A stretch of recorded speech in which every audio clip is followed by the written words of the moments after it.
Ages TV news కి స్వాగతం. Bulletin లో హెడ్లైన్స్ చూద్దాం. ఏజీపీ సుధాకర్ రెడ్డి విలేకరుల సమావేశం నిర్వహించనున్నారు. వారాహి విజయబేరి బహిరంగ సభ.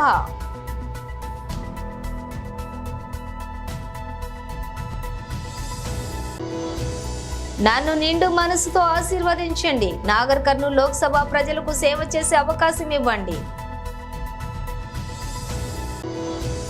మహారాష్ట్రలో ముస్లిం ఓట్లు కావాలి, కానీ అభ్యర్థుల వద్ద ఖర్గేకు కాంగ్రెస్ నేత లేఖ. ఏజీపీ సుధాకర్ రెడ్డి విలేకరుల సమావేశం నిర్వహించనున్నారు. నేను టేకప్ చేసిన కొన్ని కేసుల మీద వ్యక్తిగతంగా నా వ్యక్తిగత ప్రతిష్ట, ప్రొఫెషనల్ ఇంటిగ్రిటీ గురించి షర్మిల నిన్న మాట్లాడడం జరిగింది. It is in my individual capacity, nothing to do with my position, that is additional advocate general. ఒక వ్యక్తిగా నిరాధారమైనటువంటి ఆరోపణలు చేసి అబద్ధాలు నిన్న చెప్పిన దానికి నేను చాలా కలతపడ్డాను. ఖచ్చితంగా ఒక మనిషిగా, ఒక ఇండివిజువల్గా ఆ అలిగేషన్స్కి నేను జవాబు చెప్పాల్సిన వ్యక్తిగతంగా in my personal capacity I got the right to dispel. I got to say that what she had uttered yesterday was total falsehood without any basis for her political ends. ఆమె రాజకీయ లబ్ధి కోసం చేసిందేమో నాకు సంబంధం లేదు, కానీ నేను ఈరోజు ఇచ్చే ప్రెస్ కాన్ఫరెన్స్ రాజకీయ లబ్ధి కాదు, వ్యక్తిగత హోదాలోనే. ఎందుకంటే ఆ అలిగేషన్స్ నేను ఈ పోస్టు రాకముందు, when I was practicing as an independent advocate, private advocate, the allegations were made against me. నా మీద నిరాధారణమైనటువంటి ఆరోపణలు చేసింది కాబట్టి ఆ టైంలో నేను వ్యక్తిగా, ఇప్పుడు నిన్న వైఎస్ షర్మిల నా మీద నిరాధారమైన ఆరోపణలు చేసింది కాబట్టి ఖచ్చితంగా నేను జవాబు చెప్పాల్సినటువంటి అవసరం నా మీద ఉంది. కాబట్టి today I'm letting all the people across the state and the country that ఆమె నిన్న చెప్పినటువంటి పచ్చి అబద్ధాలకి నేను జవాబు చెప్తున్నాను. In my individual capacity, nothing to do with my official capacity and post. Because నా మీద చేసినటువంటి ఆరోపణలు, నేను ప్రైవేట్ అడ్వకేట్గా నేను ఆ రోజు చేసినటువంటి కేసుల మీద ఆరోపణలు చేసింది కాబట్టి నాకు హక్కు ఉంది, రైట్ ఉంది. నన్ను నేను రక్షించుకునేదానికైతే నా ఇంటిగ్రిటీ, నా ప్రొఫెషనల్ ఎబిలిటీ వీటిలన్నిటికీ I took it as pride. నా వ్యక్తిగత స్వాభిమానాన్ని గురించి నేను ప్రాణం ఇచ్చేవాడిని. కాబట్టి నన్ను వ్యక్తిగతంగా మలినం చేసింది కాబట్టి, హననం చేసింది కాబట్టి, పచ్చి అబద్ధాలు చెప్పింది కాబట్టి ఖచ్చితంగా I take it as a time to dispel వాట్ ఆమె నిన్న చెప్పినటువంటి దానికి నేను ఖచ్చితంగా జవాబు చెప్పాల్సిన పరిస్థితి వచ్చింది. అది ఉపోద్ఘాతం. ముఖ్యంగా మీరు వినుంటారు నిన్న అలిగేషన్స్ ఖచ్చితంగా ఒకసారి వినాల్సి వస్తుంది. మీరు ఈ అలిగేషన్స్ మీరు విన్న తర్వాత I will start my this thing.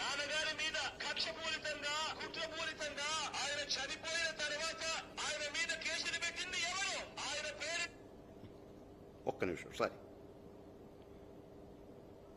Varahi విజయబేరి బహిరంగ సభ. నీకు అవకాశం ఉన్నప్పుడేమో గొడవ పెట్టుకొని ఈరోజు రాజకీయ అవసరాల కోసం కలుపుకొని మళ్ళీ రాజకీయం చేయడం మంచిది కాదు. ఈ యువతరానికి ఏ సంపద విడిచిపెట్టాం? యుద్ధము, రక్తము, కన్నీరు తప్ప, గాయాలు, బాధలు, వేదనలు తప్ప, కళ్ళు తప్ప, పిరికితనం, మోసం తప్ప. సంపద వైసీపీకి, కష్టాలు మనకి. మనల్ని దోపిడీ చేసి వాళ్ళందరినీ వెక్కుతున్నారు. మనలో ధైర్యాన్ని చంపేస్తున్నారు. మీకు ధైర్యాన్ని నింపే నాయకత్వం వస్తుంది. నేను మీకు అండగా ఉన్నాను. మీ కష్టాలు నావి, మీ కన్నీళ్లు నావి.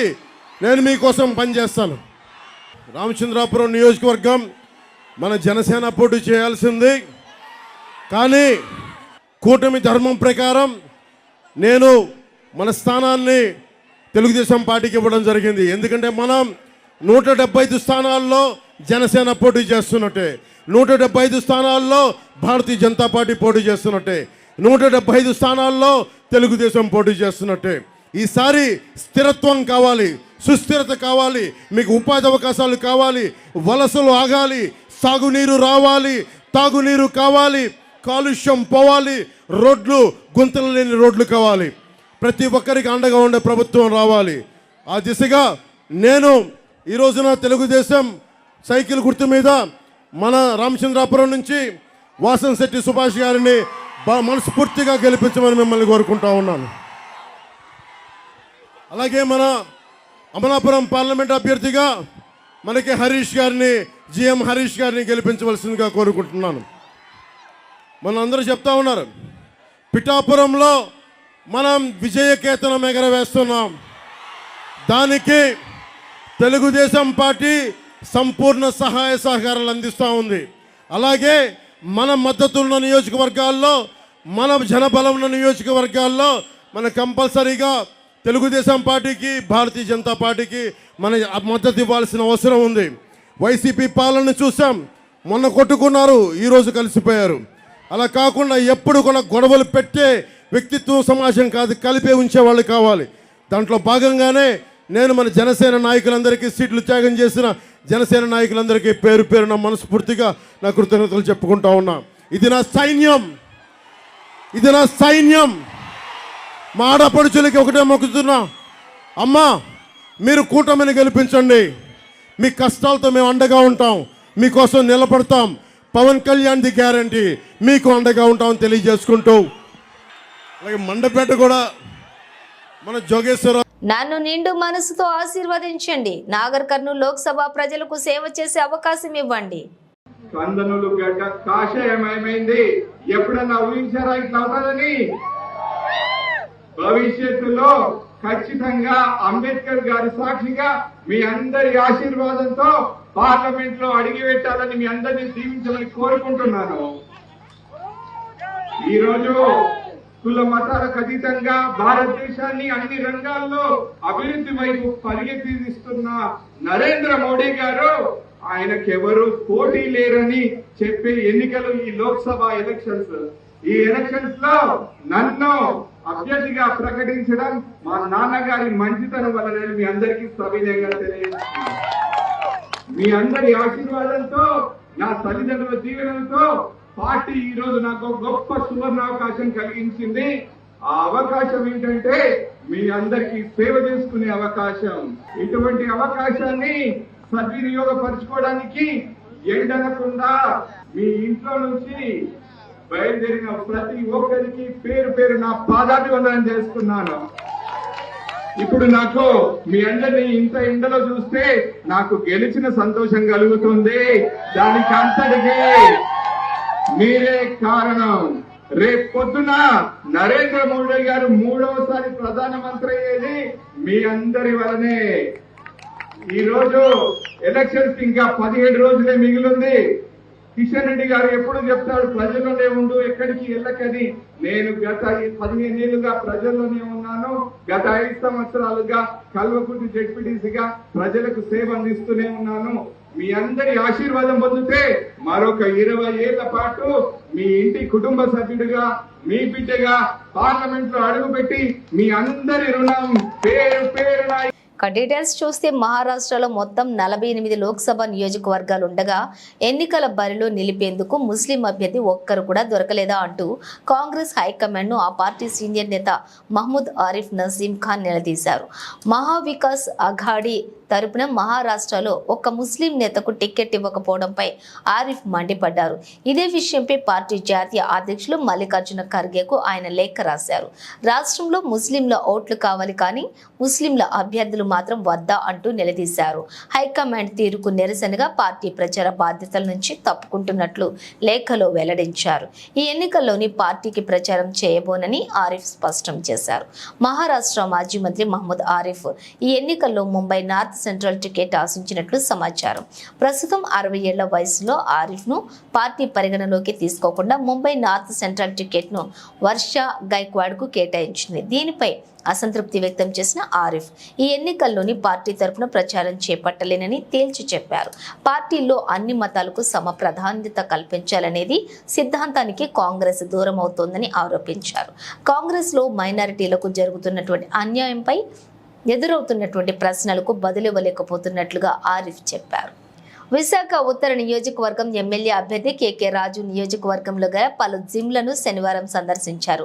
అక్కయ్యపాలెం మెయిన్ రోడ్డు హైవే దిగువ గల Maruti gym, Mohan gym, Jaggarao bridge వద్ద గల ఇండియన్ జిమ్, సీతమ్మధారలో గల అభయాంజనేయ స్వామి ఆలయంలో ఆర్చ్ వద్ద గల ఏబిఎస్ జిమ్లను సందర్శించారు. ఈ ప్రభుత్వంలోని ముఖ్యమంత్రి వైఎస్ జగన్మోహన్ రెడ్డి సహకారంతో గత 5 సంవత్సరాలలో ఆయన చేసిన అభివృద్ధి కార్యక్రమాలను వాళ్ళకి వివరించారు. తాను ఎమ్మెల్యేగా గెలిస్తే నియోజకవర్గాన్ని మరింతగా అభివృద్ధి చేస్తారని అన్నారు. ఈ ఎన్నికల్లో ఫ్యాన్ గుర్తుపై ఓటు వేసి అత్యధిక మెజారిటీతో గెలిపించాలని ఈ సందర్భంగా ఆయన అభ్యర్థించారు. ఈ కార్యక్రమంలోని ఆనంద్ సింగ్, రేవతిరావు, ఎం సునీల్, అంబటి శైలేష్, రాయుడు, శ్రీను తదితరులు పాల్గొన్నారు.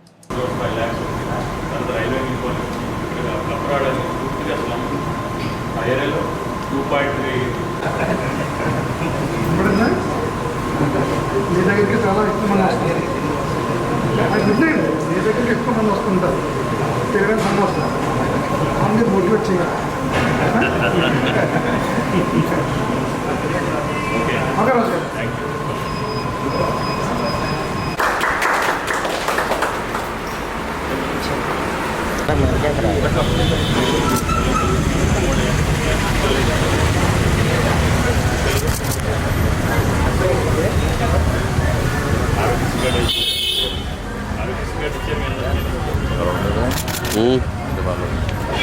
ఓకే రాజు గారు. అడ్డోళ్ళందరూ స్ట్రాంగ్గా ఉండాలి.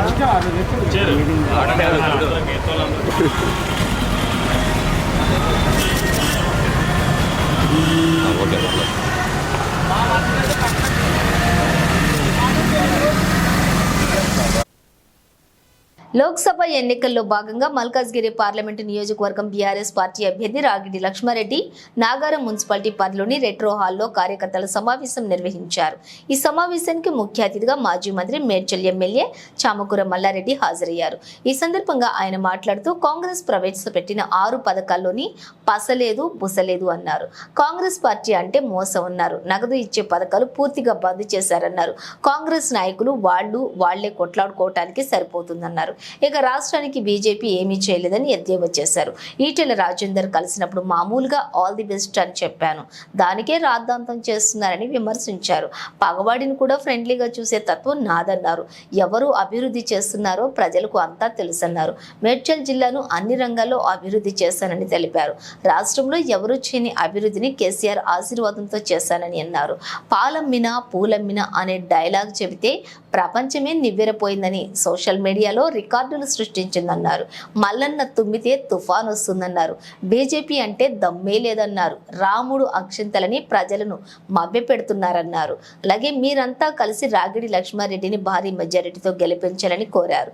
ఈ సందర్భంగా అభ్యర్థి రాగిడి లక్ష్మారెడ్డి మల్కాజ్గిరి రేవంత్ రెడ్డి మల్కాజ్గిరి పార్లమెంటు నియోజకవర్గానికి ఏమీ చేయలేదని, తన మహబూబ్ నగర్ జిల్లాకు 3,500 కోట్లు మంజూరు చేసుకున్నారన్నారు. తనను గెలిపిస్తే మల్కాజ్గిరి పార్లమెంటు నియోజకవర్గాన్ని ఆదర్శ నియోజకవర్గంగా అన్ని రంగాల్లో కూడా అభివృద్ధి చేస్తానని తెలిపారు.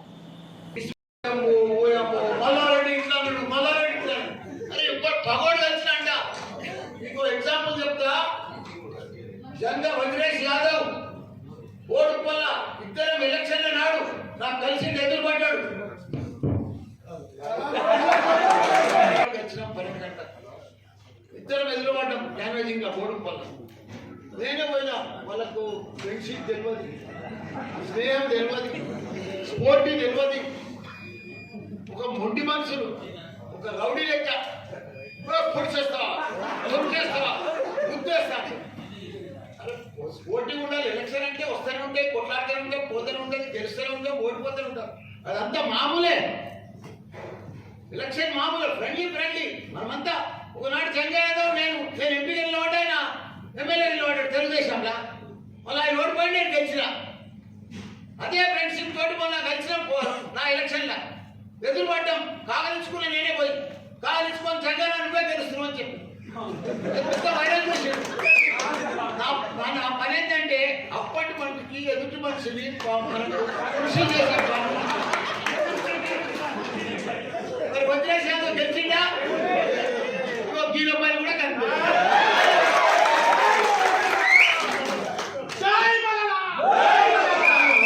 కూడా ఒక భగవాన్ని కూడా ఒక ఫ్రెండ్లీగా చూసారు. ఆ సునీత కపూర్ మనకి ఏం చేస్తారు అల్కాలితోటి ఎందుకు వస్తుంది ఆమె ఎవరికి కానీ ఆమె దగ్గర ఉండాలి. ఆమెకు పెద్దసారి కేసీఆర్ గారు వాళ్ళ ఇంట్లో మహేందర్ రెడ్డి గారిని మంత్రి చేసాడు, మహేందర్ రెడ్డి గారిని ఎమ్మెల్యే చేసాడు, ఎమ్మెల్సీ చేసాడు. మరి వాళ్ళ తమ్ముడు నరేంద్ర తయారు చేసుకుంటాను మనం మల్కాజ్గిరి తాము. మిత్రులారా, మనం ఓటుతోటి మన సంగతి ఏంది, మన పవర్ ఏందని తెలిపాలి. ఇంతకుముందే మోసపోయిన మనం, ఇంతకుముందే రేవంత్ రెడ్డి గారిని కొడంగల్లో ఓడగొడితే తీసుకొచ్చి మన దగ్గర గెలిపించుకొని నెత్తిలో పెట్టుకున్నాం. మరి ఈసారి ఏ రంగంలో చూసినా రోడ్లలో కానీ, డ్రైనేజీలలో కానీ, నర్సరీలో కానీ, వాటర్లో కానీ, తాగునీరు కానీ, సాగునీరు కానీ, మరి పథకాలు కూడా కానీ, పింఛన్లు కానీ, ఇవన్నీ కూడా దేశంలో ఏ సీఎం చేయని పనులన్నీ కూడా మన సీఎం కేసీఆర్ గారు చేసి చూపించిండు. అభివృద్ధి అంటే ఏందో ఒక ఆదర్శ రాష్ట్రంగా తెలంగాణను తీర్చిదిద్దిన ఘనత మన కేసీఆర్ గారు. అసలు నేత కొద్దిగా ఏదో మొన్న ప్రజలు రూరల్లో కొద్దిగా 1.7% తక్కువ వచ్చింది కాబట్టి దానికి వాళ్ళు కాంగ్రెస్ వాళ్ళు ఆవుతలేరు. 10 ఏళ్ల తర్వాత కరువు పోయి వాళ్ళకు వచ్చినట్టు వచ్చేసిండ్రు. వాళ్ళు భూమి మీద ఉండలేరు, నిలుస్తలేరు, కూర్చోలేకపోతున్నారు. ఏం చేయాలో వాళ్ళకి అయోమయంలో పడిపోయారు, అర్థమే లేదు. ప్రజలకు కూడా మొత్తం అర్థమైపోయి 4 నెలల ఫస్ట్ నెల బాగానే చూసి కాంగ్రెస్ పార్టీ అంటే ఏదో 6 గ్యారెంటీలు బాగా చెప్తున్నారు, తొందరగా ఇస్తారనుకున్నారు. మహిళా సోదరులందరినీ కూడా బస్సులో ముసులు పెడితే ఖుషి అయిపోయారు మహిళలు కూడా. ఆ తర్వాత ఒక్కొక్కటి తెస్తా ఉన్నారు, వాళ్ళకి పసలేదు పిసలేదు. వాళ్ళ పథకాలలో అసలే లేదు, పైసలు లేని పథకాలన్నీ ఇంప్లిమెంట్ చేస్తారు, పైసలు ఇచ్చే పథకాలు ఏమి ఇంప్లిమెంట్ చేస్తలేరు, అసలు పథకాలు పెట్టలేరు, రైతు బంద్ చేస్తలేరు, దళిత బంద్ అయితే బంద్ చేసారు, ఉన్న బంధువులని బంద్ చేసారు, కేసీఆర్ కిట్ కానీ కేటీఆర్ వీళ్ళ కిట్స్ అన్ని కూడా బంద్ చేసారు, రైతు బంధు బీమా కూడా బంద్ చేసారు. ఇవన్నీ కూడా మహిళలకు ఇస్తానే 2500 అది ఇస్తే సప్పుడే లేదు. దాన్ని 2000 పై 4000 ఇస్తాను, అది కూడా పూసేలేదు. అట్లా 10,000 15,000 ఇస్తాను, అది వేసేది లేదు. ఇవన్నీ పోయినాయి. ప్రజలకు 4 నెలల మొత్తం అర్థమైంది. చెప్పకుండా నాయకులు చూడాలి. మరి అదే విధంగా కార్యకర్తలు కూడా ఎక్కడ అధైర్యపడకుండా ఎప్పటికప్పుడు ఏది ఉన్నా కూడా నాయకులకు మీరు తెలిపినట్టయితే ఆ యొక్క ప్రాబ్లం ఏదున్నా కూడా నాయకులు దాన్ని పరిష్కరిస్తూ ఉంటారు. అది కానప్పుడు మనకు మన ఎమ్మెల్యే గారు ఉన్నారు, ఎవరిని కూడా నొప్పియరు. నిన్ననే చూసినాం ఉదాహరణకు. అందుకే ఏదున్నా కూడా చెప్పుకొని మన కార్యక్రమాన్ని మనము నిర్వహించడం చేయాలని చెప్పి కూడా మనం చేస్తూ ఈ అవకాశం ఇచ్చిన గల్లీకి పైప్ లైన్ పాతేని దిగేసి పెద్ద పైప్ లైన్ వేసి నీళ్ళు ఇచ్చాడు. ఇవాళ నీళ్ళు వస్తున్నాయి. ఆ వచ్చే నీళ్ళని కూడా ఇప్పుడు ఉన్న గవర్నమెంట్ సరిగ్గా అందించలేకపోతుంది, ఫెయిల్యూర్ అయ్యింది. దాన్ని కూడా మనం ధర్నా చేసి ఆ ఓటు బ్యాంక్ కూడా మనం చెప్పుకొని మార్చుకునే విధంగా చేసుకోవాలని కోరుకుంటూ మరి అవకాశం ఇచ్చిన అందరికీ కూడా ధన్యవాదాలు తెలియజేస్తున్నా సార్. మన సాయినాథ్ గౌడ్ గారు 2 నిమిషాలు స్మార్ట్ గా మాట్లాడాలి. సభకు నమస్కారం. మాజీ మంత్రివర్యులు మల్రెడ్డి గారికి, రాగి లక్ష్మారెడ్డి గారికి, మున్సిపల్ చైర్మన్లకు, కౌన్సిలర్కి అందరికీ నా యొక్క నమస్కారాలు. 2 విషయాలు చెప్తా. మనం రాగి లక్ష్మారెడ్డి గారిని టీఆర్ఎస్ పార్టీని ఎందుకు గెలుచుకోవాలో, ఎందుకు గెలిపియాలో మనం ఇదివరకు చూసినాం. కరెంటు ఎప్పుడు ఉంటుండే, ఇప్పుడు 2 గంటలు 3 గంటలు పోతుంది. అదొకటి పాయింట్. మనం అందరం ఒకటే ఫీల్డ్ రియల్ ఎస్టేట్ కన్స్ట్రక్షన్ ఉన్నాము. మనకు తెలుసు 6 నెలల నుంచి 7 నెలల నుంచి ఏమైతుందో ప్రభుత్వం ఆయన. మరి ముఖ్యంగా భద్రన్న కూడా ప్రతి విషయంలో మనకి కోఆపరేట్ చేస్తుంటారు. అలాగే మన వేదికపై చాలా మంది ఉన్నారు. చైర్మన్ ప్రగతి గారికి, అలాగే సభాధ్యక్షుడు శ్రీధర్ గారికి, తిరుపతి రెడ్డి గారికి, కౌన్సిలర్లు, కార్పొరేషన్ సభ్యులు ఆశీర్వదించున్నాను. మరి కేసీఆర్ గారు చెప్పుకోవాలంటే మనకు అందరికీ తెలుసు, ప్రతి ఒక్కరు తెలుసు, మనం మాట్లాడుకున్నట్టు ఉంటుంది. కాబట్టి మరి కేసీఆర్ గారు ముఖ్యమంత్రి అయిన తర్వాత 10 సంవత్సరాలు ప్రజలకు, ముఖ్యంగా పేద ప్రజల గురించి, బడుగు బలహీన వర్గాల గురించి, అన్ని వర్గాల వారికి మరి ఎంతో డెవలప్మెంట్ చేసి మన తెలంగాణని దేశంలోనే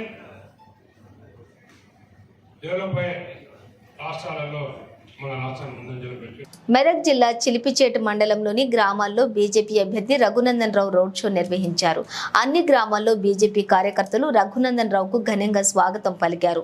ఇందులో భాగంగా సీనియర్ నాయకులు మురళీ యాదవ్, మండల అధ్యక్షులు శ్రీకాంత్ గౌడ్ మరియు వివిధ మండలాల అధ్యక్షులు, నాయకులు, కార్యకర్తలు పాల్గొని రఘునందన్ రావు సభను, రోడ్ షోను విజయవంతం చేశారు.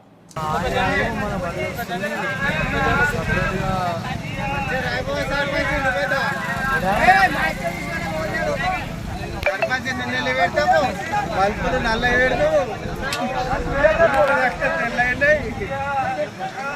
ఒట్టిపోతలేవే, కాంట అవుతలేవు అంటే ఒకటి ఫోటో తీస్తున్నావు. కానీ పూలా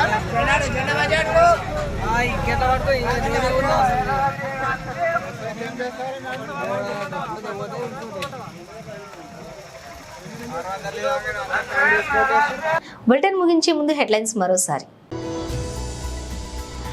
ఏజీపీ సుధాకర్ రెడ్డి విలేకరుల సమావేశం నిర్వహించనున్నారు. వారాహి విజయబేరి బహిరంగ సభ.